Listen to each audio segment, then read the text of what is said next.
All right, so weight loss plateaus. What are they, right? Um, I never have to tell people or give the definition of a plateau. It's just one of those things that instantly people know what it is, um, and instantly people think they're in it. Um, and I know that initially, when I was inexperienced, thought that I was instantly in a weight loss plateau as soon as the scale didn't move. And now, on the other side of the desk, I will get incoming texts all the time from people, and it's always these words: "I'm stuck." And it's funny that we all, and you guys all, seem to use the same words. I'm stuck. It's never I'm in a plateau. I'm never. It's just I'm stuck. And I always want to knee-jerk react back. And I might have said this to you before. You're not stuck. You can't be stuck yet. And so as I started studying this, I've discovered the truth behind weight loss plateaus. Because we are, as many things in this weight loss world, not educated. We're misled in understanding what's real and what's not real. And we don't understand what a true weight loss plateau is. And so with that being said, before I unveil this all, I'm going to kind of refresh your memories as to when you began a diet. And we're going to talk about this meal plan. And some of you here with me just started. Some of you literally just started like weeks ago. And some of you have been with me for a long, long time. Ironically, I took a call from one of my ambassadors today who is struggling. And you guys know that I've gone through periods of struggle myself. It is normal to struggle. It's just part of the process. And in order to defeat it, you have to understand it and you have to know that it's coming. So refreshing your memories as to when you start a diet, you are fired up. You are so excited. You are all T's are crossed, all I's are dotted. You aren't missing any of the literature. You're reading all of the program notes. You're reading everything there is because your game is on. And inevitably, as to go along with that, your motivation is the highest. As you continue to progress with the program, any program, your motivation inevitably is going to drop. And I use the analogy all the time. When you buy a new car, you are telling your kids nobody's eating in the car. You're parking it 3 miles away so that nobody dings it. And then 3 months later, there's jelly beans and French fries jammed between the car seats and dings everywhere. Well, at least that's my car. But nonetheless, this is just human nature. This happens with most of our possessions. And so it is normal to let up on the intensity of what you're doing. And so with that, you lose motivation. And the loss of motivation sometimes results in a loss of intensity. And that loss of intensity unconsciously results in this inevitable loss of paying attention to behavioral fluctuations. So research has proven that a true weight loss plateau usually does not occur for 6 to 8 months. And that's a long time. On that same note, most people don't stay on a diet longer than 3 months. So what does this tell you? People will quit before they reach an actual plateau. And if you've quit on a diet before, and you quit because you thought you were on a plateau, you weren't on a plateau. You were stuck. and you thought you were on a plateau, but really in a sense, it was behavioral. And so what's important about this is understanding it will help you prevent it. And this is a huge, huge thing because I've heard this 1,000 times and I was a victim of it myself. And that people have this theory that their body won't let them drop under a certain weight. Like for years I thought, oh, I can't break 133. I mean, I'm talking 2 decades, I could not break 133. And no matter what I did, I could sit in a sauna for 3 days and I couldn't break 133, no matter what. There was some mental mindset involved there. And believe it or not, the placebo effect of behavioral science behind it is enough to cause that weight stall. And it's something that is really hard to put your finger on, just like a placebo pill is hard to admit. If you're taking a placebo pill and all of a sudden you feel better, you can't really admit that. So knowing this might help you prevent a weight loss plateau. 70% of people claim that they have hit a weight loss plateau within 1 month of dieting. And now that we know the facts, we know that has been proven wrong. Your body can't stall in weight loss that fast. So I'm going to kind of go through what happens when you lose weight. Initially, when you start a weight loss program, you are in a huge caloric deficit. So you might be going from eating 2,500 calories a day, and you don't know that you're eating 2,500 calories a day because you're not logging it. You have no idea. Most people will say, there's no way I'm eating 2,500 calories a day, but you don't know this because you're not logging it. Then you start a meal plan and you are diligent. You are weighing everything, you're measuring everything, and you are truly eating 1,400 calories a day. Well, that's 1,000 calorie deficit. So of course you are going to lose weight. And when you lose weight initially, you are losing water. Is this still weight? It's still weight, because if somebody weighs 150 pounds and then they weigh 145 pounds, whether it's fat, muscle, water, they're weighing less. They're smaller. So that part is irrelevant because they're losing it and it's not coming back. And so when you decrease the amount of food that you eat, you're decreasing the amount of carbohydrates that you take in. And carbohydrates will produce what's called glycogen that sits in your muscle. So my muscle is filled with glycogen. I get on the scale tomorrow, I'm going to weigh more because it's filled with glycogen. I stop eating carbs, I get on the scale tomorrow, I weigh less because there's no glycogen in my muscle. I look the same though, but I've lost water weight. And so you are seeing some of that at the beginning, and it's so exciting. What could be better, right? You get on the scale every day and you're down a pound or two. And so we tend to then expect it. And then when it slows down, we think we've done something wrong. Even though we know it's going to slow down, we still think we've done something wrong. And so that's when all the wacky mindset behaviors start to set in. So I'm going to share my screen with you, and I'm going to show you a little presentation I put together. But before I do that, I'm looking right at some people here that have experienced this recently even, and or have been with me for a while now and are gaining and losing the same 5 pounds and not going anywhere because that plateau per se. So this is really important that you pay attention to this. But with that being said, any comments, questions before I go on? None? Okay. All right, so I am going to share my screen with you.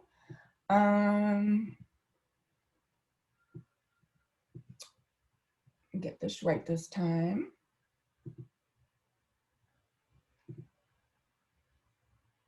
All right. Can you guys see? Uh-oh. What are you guys seeing? Anything right now?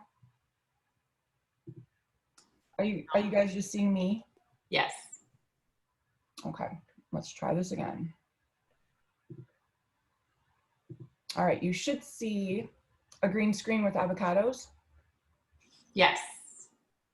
Okay. All right, so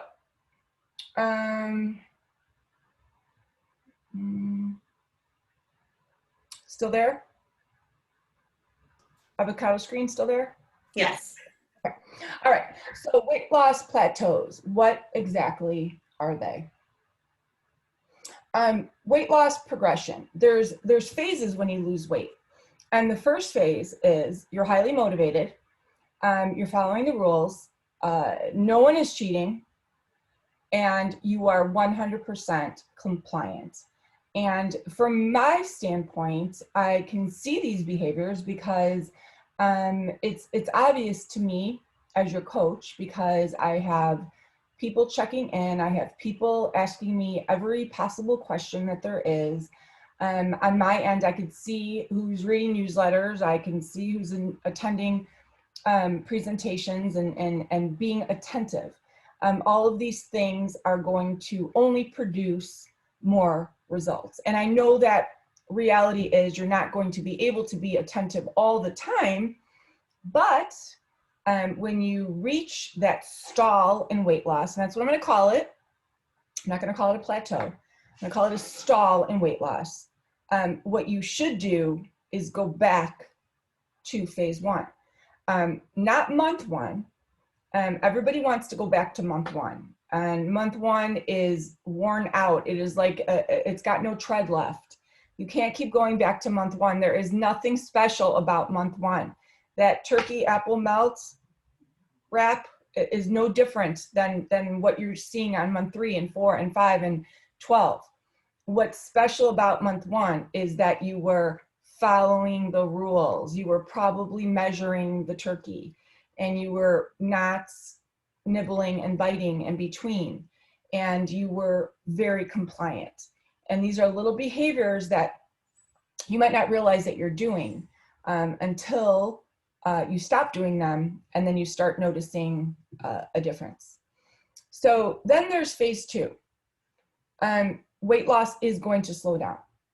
There's nobody that is going to lose weight as efficiently as they do during phase one. You're just not going to. You're not going to ever keep up that motivation unless you are in some weight loss contest that's on television, and you're going to win a lot of money for it. But even that, you're going to enter phase two, because those contestants all did enter phase two eventually. And when weight loss slows down, you're going to lose motivation. Those two go hand in hand. You would think that when weight loss slows down, that would make you kick it up a notch, but it doesn't. It makes you hit snooze. And it's a theory that I don't get at all. It is completely counterproductive, but usually when things aren't moving along, it causes people to become less compliant. It causes people to put the old, well, why am I wasting my time attitude into it, and I'm just as guilty as anybody else. I could vividly remember one morning when I was training for my first marathon. I got up and I got on the scale, and I think I did see 132, and I got my gym shoes on, and I think I ran the fastest 5 miles I've ever run. I was so excited. But on the same token, on mornings that I weighed 138, I didn't even run at all. It is, again, the most counterproductive thing ever. So not running is only going to cause weight loss to slow down instead of the opposite. So this creates this ongoing cause and effect.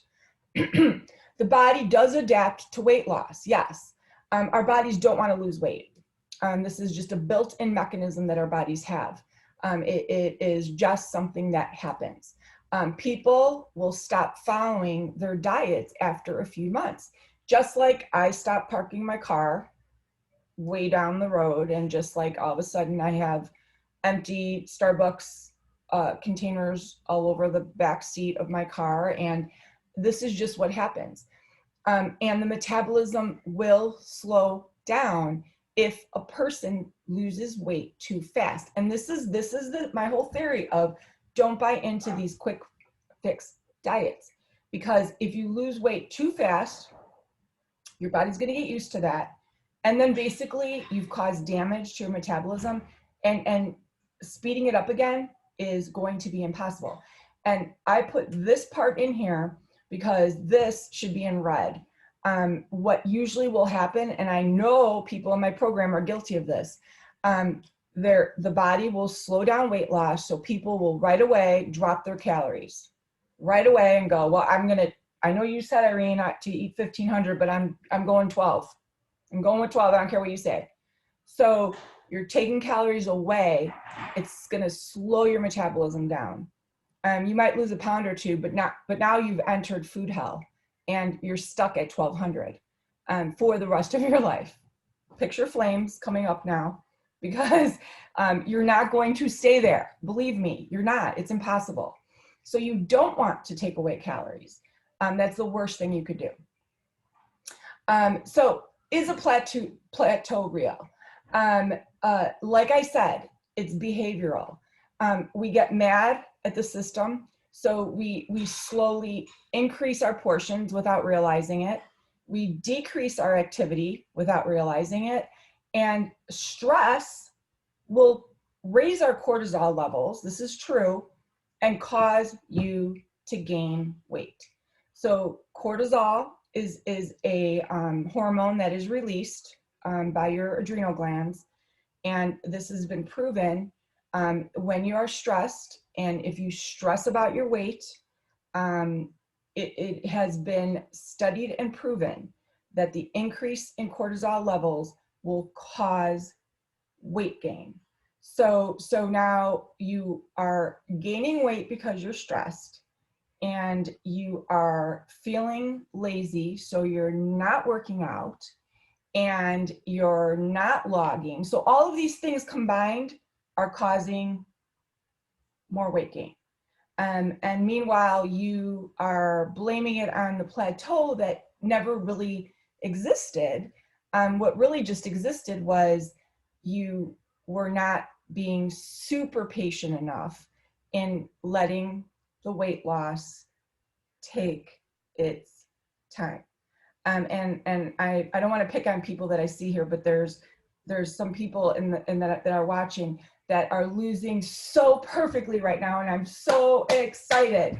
And it's gone slow, and it's gone really, really slow, but we're 6 weeks in, and it's added up to a substantial amount, and it's worth it now. But 4 weeks ago, they would have said, I'm stuck. And that could have caused a derailment. So the whole trust the process comes through here.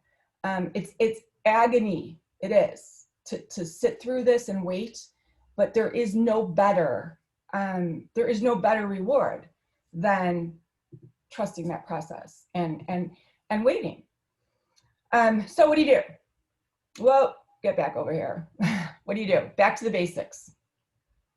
Without sounding like a broken record, the only way to really know what your intake is to measure and log and journal everything. My ambassador that called me today, who was literally frazzled, and she has tried to lose weight her whole life and couldn't until she found my program, and she lost a substantial amount of weight and kept it off. Her weight has crept up by 5 or 6 pounds, and she literally is doing everything to lose it, and she can't. So I said, well, are you logging? And she said, kind of. That means no. So, kind of doesn't cut the mustard. Kind of means you're logging till 2 or 3 o'clock. Well, a lot can go on between 3 and bedtime. So back to basics. Reassess your habits. 50% of participants that have been studied and surveyed who say that they're stuck under report what they are eating. And I have seen it myself. I will go through logs and be like, so you only had 4 ounces of pork last night? And I'll get the answer, well, yeah, there were green beans with it, but I didn't write that down. Oh, okay, so there was no sauce on the pork? Yeah, there was some barbecue sauce. Okay, no, that is not logging. I mean, you're talking, that's not logging. And if you're going to be that careless, then I don't even want to know about all the other mindless munches that occurred throughout the day. You could be underreporting hundreds and hundreds of calories, if that were the case. So back to basics, and believe me, you will see the needle move. And it's a horrible thing when you stop logging to get back into it, but you start seeing those results, and it's the best thing in the world. Remember that a calorie is not a calorie.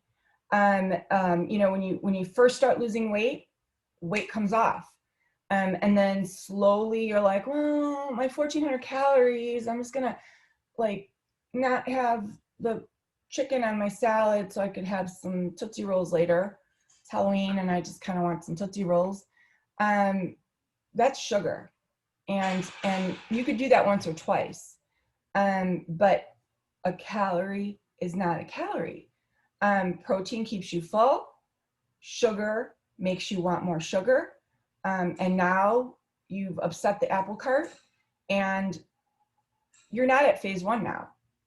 You might think you are because you're still eating 1,400 calories in your log, but a calorie is not a calorie.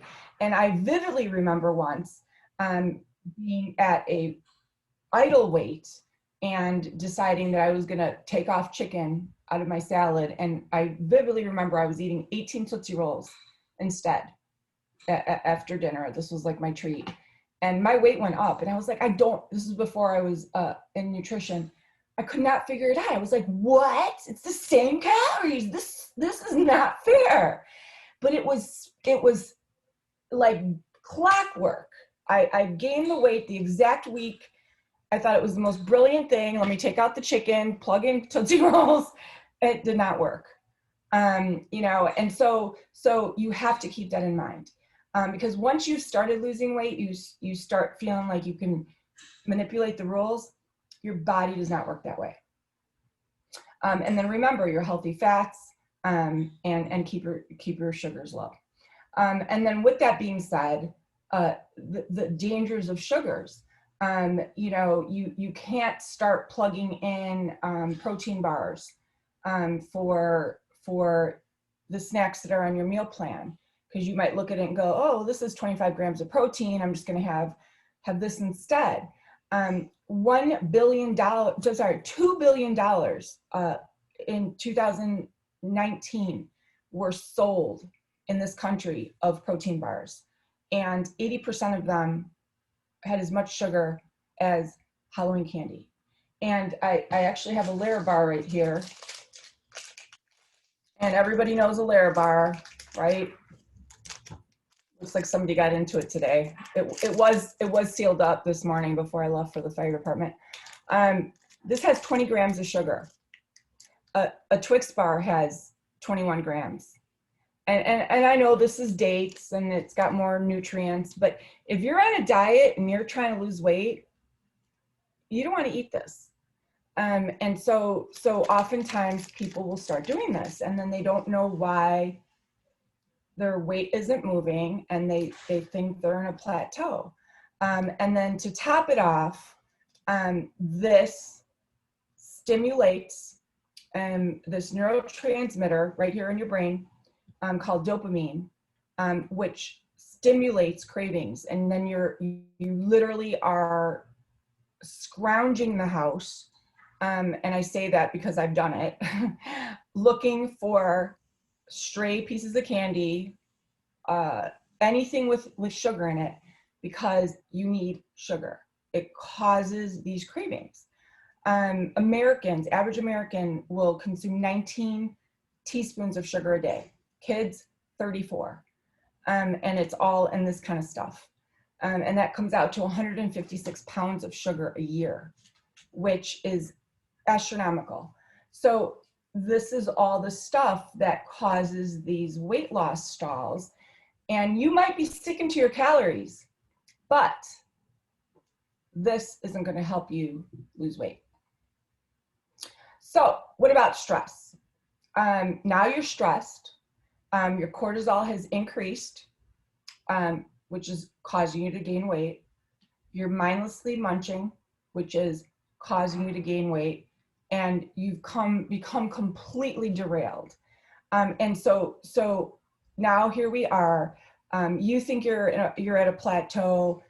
I say, researchers would say, doctors, nutritionists would say, you are not at a plateau. You're off the plan. And so there's a huge, huge difference between all this. Questions so far? Does this make sense? Does it, I mean, do you see how this you could fall into this direction? You know, and I've given this example before of you know, the strictness of the diet at the beginning. You know, you are so diligent about everything that of course you're not going to be as diligent later, and I don't expect you to, but when your weight stalls, then I expect you to, just to get you to see that scale start moving, because then once it starts moving again, you know you're good. So, all right, so I do want to talk about working out and resting.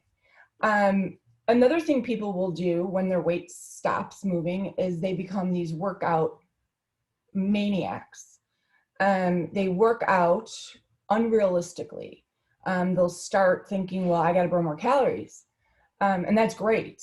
But keep in mind, if you set yourself up with a regimen that you can't maintain, you're not going to be able to keep it up.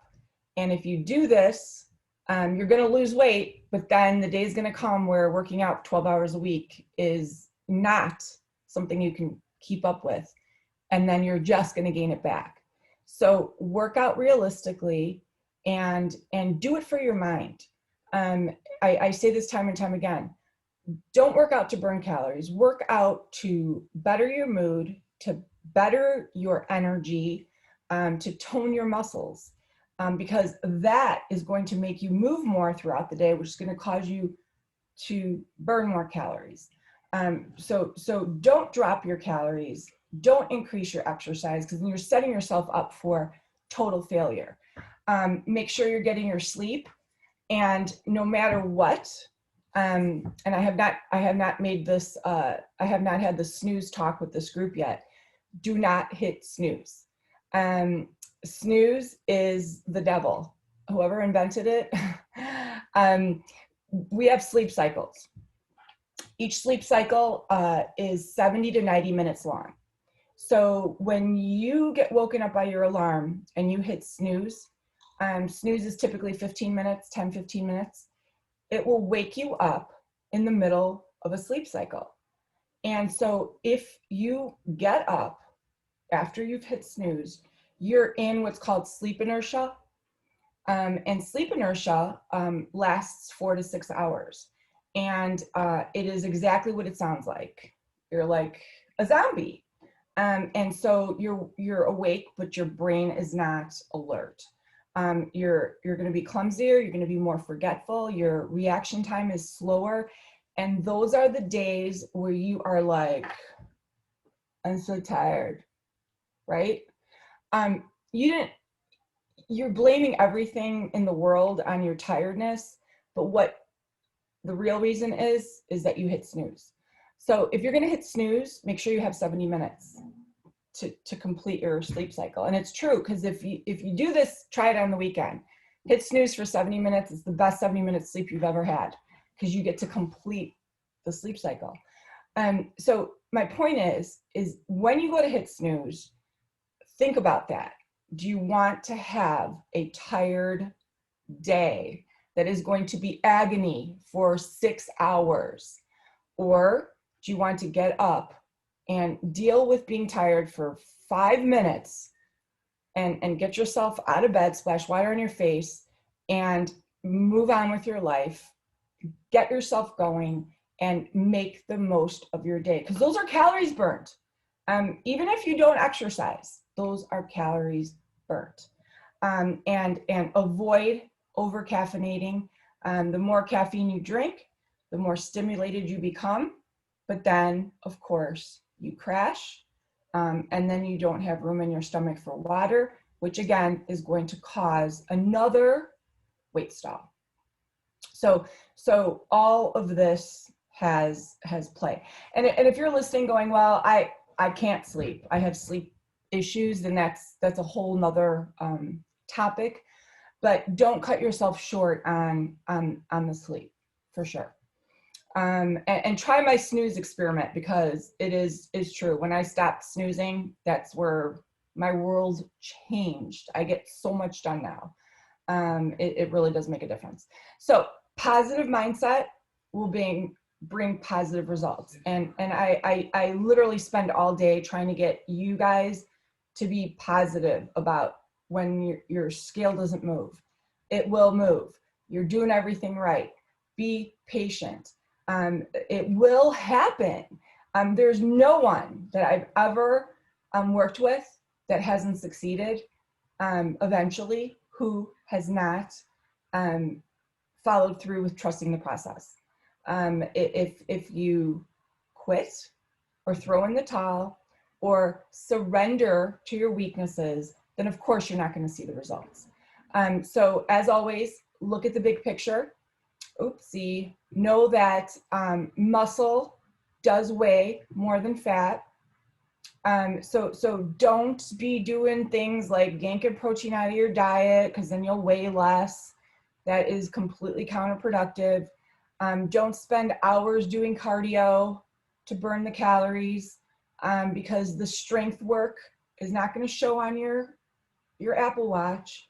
It's not going to show as steps. Calories aren't going to be as high, but you need that muscle, because that muscle is going to enhance your metabolic rate. Patience over the quick fix, because those quick fixes are going to slow down your metabolism. And my biggest pet peeve ever, do not compare your progress to others, because everybody loses weight at different rates. And we all have started this with different weight loss baggage, as I call it. So if you are somebody that's never been on a diet in your whole life, and you just started, you're going to lose 40 pounds in 3 months. If you are somebody that's been on every wacky, trendy diet in the world, you are going to lose weight slower. It is really depends on your background. And it doesn't matter, because this isn't a contest. This isn't a race. Just like you wouldn't compare your first graders' reading skills with your sisters or your neighbors. It doesn't matter. The bottom line is, you are doing this for you.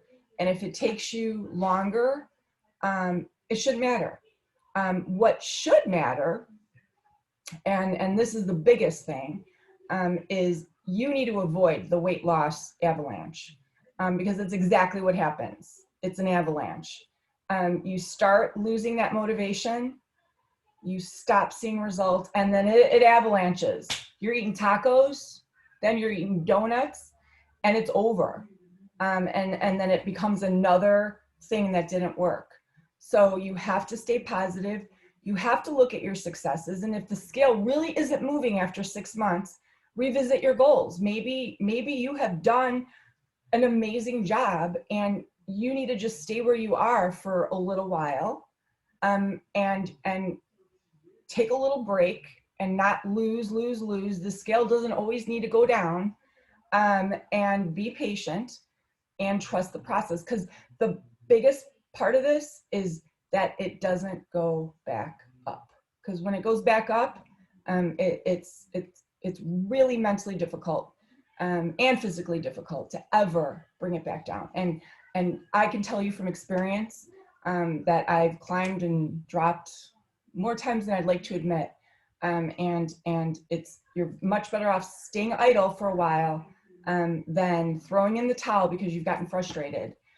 So my message to you is, more than likely, if you think you're at a weight loss plateau, more than likely, it's a stall, and I will encourage you to go back and revisit all of the steps. And of course, that's what I'm here for. And those of you that are watching, and whether it's taped, once you get into the loyalty memberships, that's when I start losing people's contact, and people will slip away, and then they don't want to reach out to me and say that they've gained back 20 pounds. That is part of your membership. You have to come back and say, I got to start over, or I need to revisit, because you have it in you. You've done it once, and you can do it again. So that is my spiel. Any questions?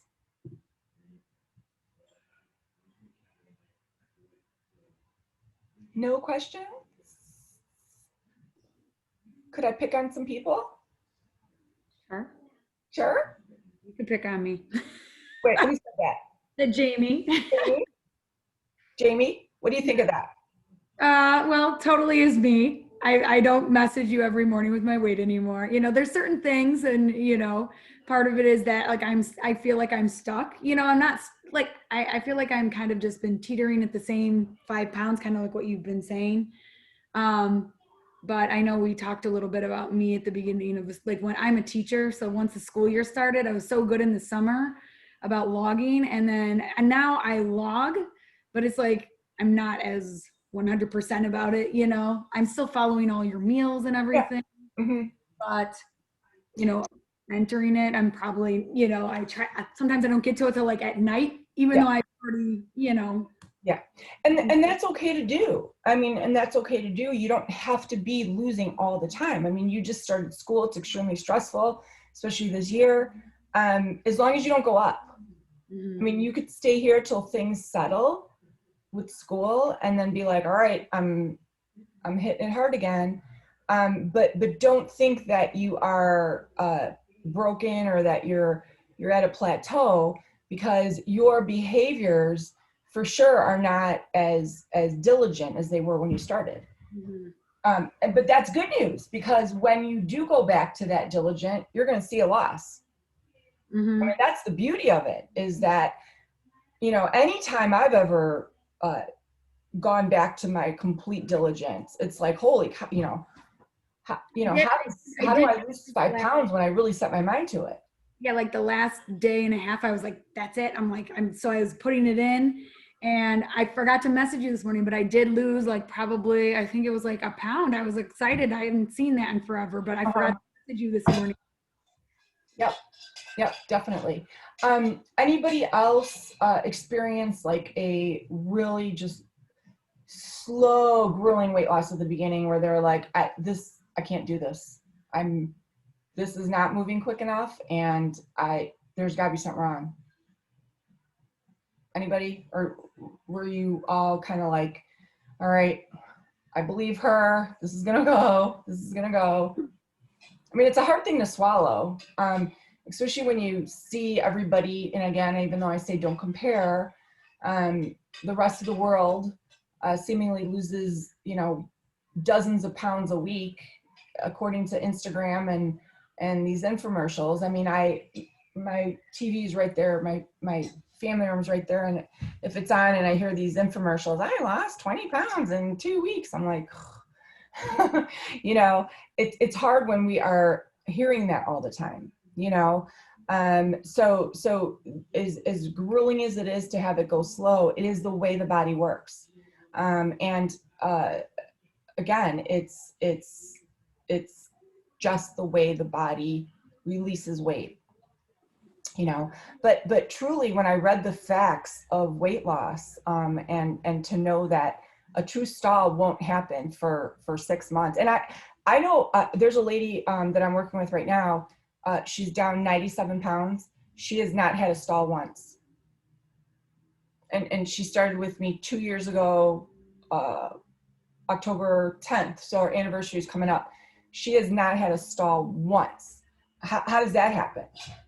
So maybe her behaviors just have been spot on the whole, I mean, I don't know. I have no idea. So anyways, any other questions? Nope. Awesome. All right, quiet children. Thank you for joining. I will have this recorded. And now that I've just finished this, my actual podcast that I did today was completely different. So make sure you listen to it. I talked about a bunch of other stuff. I can't recall because when I'm doing my podcasts, I just ramble like I did today. And so I have no recollection of it, but I can tell you that it was completely different. So, so make sure you check that out too. Okay. So, all right, you guys, have a good one. Bye.